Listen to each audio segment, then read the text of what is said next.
Focus muna kami ngayon sa BIM. Pero ang tulong naman, 90% na yata ng population natin, Catholic eh. So, ang tulong niyan dadami. Kahit anong iba't ibang religion na ngayon, tumutulong dyan eh, para nagpaabot na sa akin ang tulong. Hindi pa tayo nag-umpisa, marami na po akong perang naipon dyan. Nakita ko nga po sa mga comments. Opo. Kasi nung galing ako ng... Baka ma-stress ka doon sa mga comments na galit sa akin. Ay, hindi. Actually po, nung napasa ko yun, doon ko lang na-realize na sabi ko, mahirap pala mag-vlog din kasi marami ding Kontra. opo. Galing kasi po ako sa isang grupo at ako ay tinanggal doon. Siyempre, nagbuo ako ng aking grupo.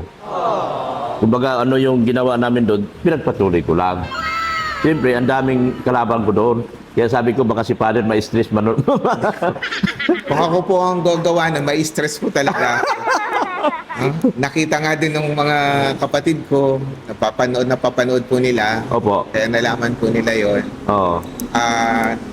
Sabi nga namin at sabi ko rin, actually, yung mga vlogger, kaya naman talaga sila nagbablog para kumita, hindi ba? Opo, totoo. Yun yung purpose nila. Totoo. Para kumita sila. So, hindi ko pwedeng questionin kung kukita sila o hindi kasi yun ang purpose nila. Totoo po.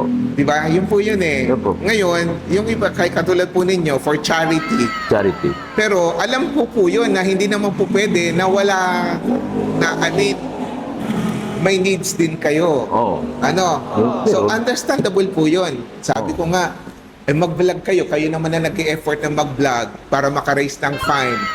Kahit 20% ang ibigay niyo sa simbahan, thankful pa rin po kami. Oo, totoo. Kasi kayo naman ang nagtatrabaho nun eh. Effort niyo yun. It's Opo. not ours. Dito ko.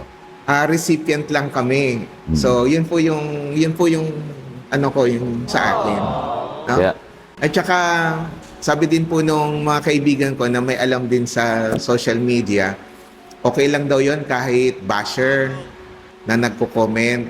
viewers ko Kasi, po yun.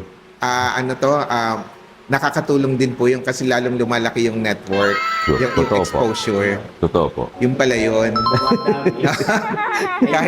kahit negative ang comment nila, ay advantage pa rin Oo. kasi na-expose. Opo. So, lumalawak yung exposure. Oo. So, yung pala yun. Sabi ko, ay, hindi. Kapal na nga po ng mukha ko. Kasi pag manipis ang mukha mo, nasa social media ka, Hindi ako pwede. baka hindi ka tatagal. May stress po ako pag binasa ko yun. Lalo na galing ako sa kabilang grupo, Apo. 100% doon, kaaway ko. Galit sa akin. Wala lang, pinagdasal ko lang sana. Maintindihan nyo rin, ma-realize nyo rin, gano'ng kahirap ng ginagawa namin. Palang mukha para humingi ng tulong. Pero sabi ko, at the end of the day, maintindihan nyo rin pag natapos to at nag-ano yung simbahan, naayos. Sabihin nyo, tama pala si Dr. Lab. Kahit na ang daming passers, tuloy pa rin. So, yun po. Si Kuya Utoy, okay lang po sa... Napabuhay si Kuya Utoy. Siya kasi sa stewardship at sa Committee on Construction. So, para po pag kahit wala ako yung magpo-coordinate, o check, Opo. at least alam ko din, Kuya Utoy. Basta kami, tuloy lang kami. Hanggat may pera pong umaabot, dumarating donation, lahat yan, palo lahat sa simbahan. Huwag naman isama yung sildo ko. Baka wala na po kaming kakainin. ang earnings kasi namin dito sa per views, yung views ng vlog na nasikmura ko yung ganun. Matagal na ako sa ganito, pero ayaw ko ng ganun. Mahirap. Basta, kung ano yung bigay sa akin ng mga sponsors sa iba't ibang bansa, karamihan po dito, talaga, yung galing sa ibang bansa. Sila po yung tinitingnan yung simbahan, nagustuhan yung project. At saka first time po to sa first time yata akong vlogger makapagpagawa na simbahan. Meron pong vlogger na pare mismo, Opo. somewhere in Bulacan ata yun, pare siya mismo vlogger, marami na siyang napagawa ng mga chapel. Father, ano? Oo, yan. Napanood ko po yun minsan eh. Ito, sa akin. Sa... Siya mismo ang nagpa-vlog. Kaya nga sabi ko, nababasa lahat ni Father, lahat kalaban ko eh.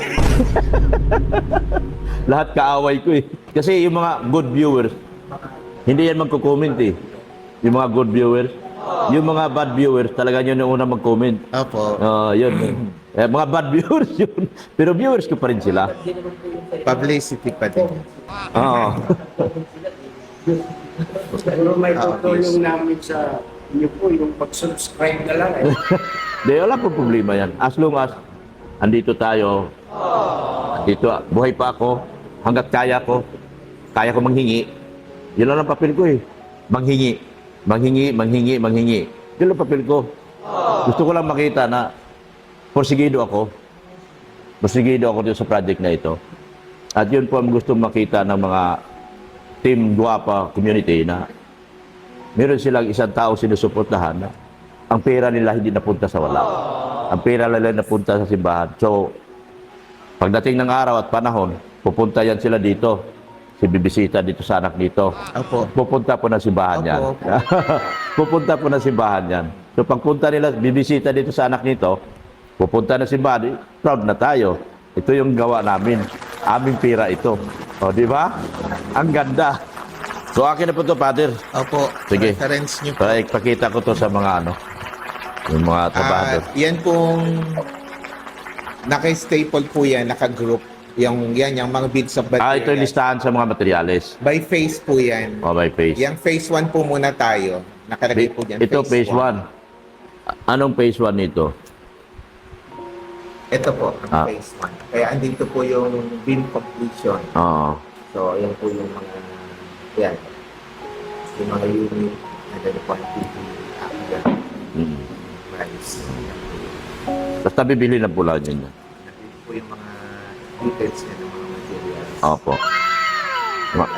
Mahal man to. Gawa to sa engineer eh. Di ba engineer? Sorry, engineer ah. Ang si Abila nang bahala dito.